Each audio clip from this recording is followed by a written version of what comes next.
Hi everyone, Ginger here. I started therapy today. Today is 30 days plus one. So I'm a little bit more than a month out.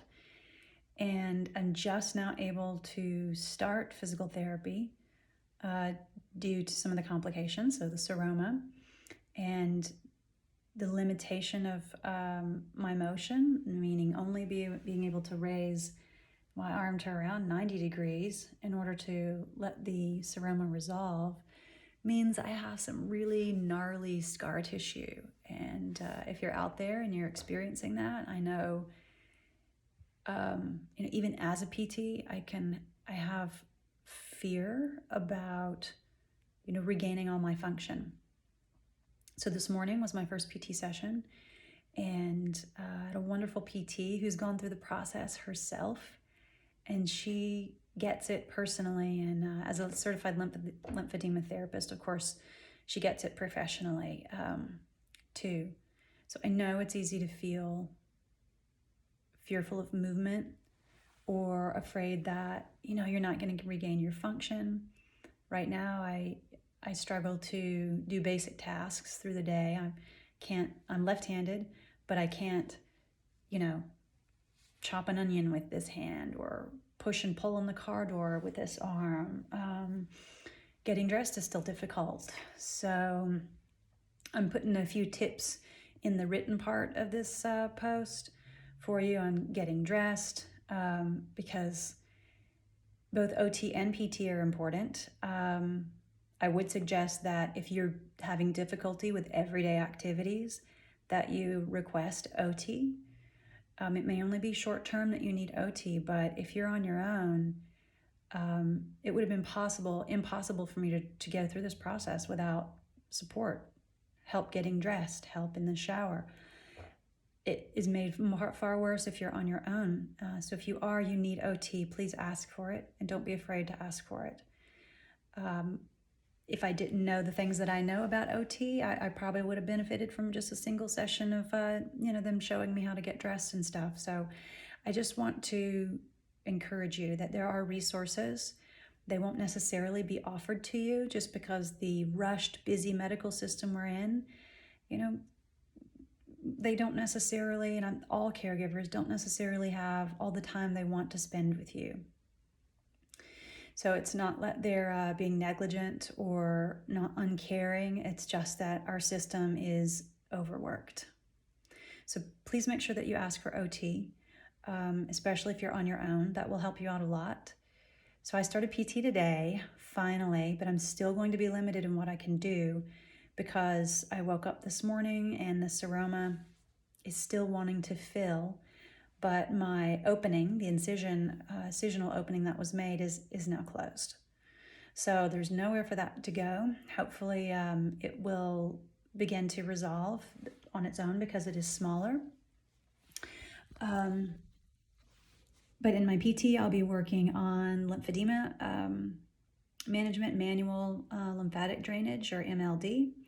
We've started this morning with some extra compression. So you can see here, I'm kind of built out with more compression because there's a lot of scarring and swelling up under the arm, and some different swelling for down low, different compression down low. The PT that I'm working with is going to help get a new fancy bra covered because I need compression in particular areas that the surgical compression garment that they gave me is not going to be able to tackle. So there are other resources for what you can wear. Know that too. It's very encouraging, and that will help you get better quicker. So make sure you ask your therapist and your doc about different garments that you can wear, compression garments that will help accelerate the process for you. I'm also wearing some compression, as you can see, because as we work on lymphatic drainage up here, proximally, then it can force drainage the wrong direction down into the arm, which we don't want. So we're trying to, be proactive and tackle some issues there as well. Okay, well, that's about it for now. A lot has happened. I also started antibiotics because with the WIC method we were using, I started to have some signs, not just symptoms of infection, but multiple symptoms of signs of infection: redness, hardness, swelling, drainage out of the wound site that is yellow and or green. So please watch for signs of infection. Don't ignore swelling and redness.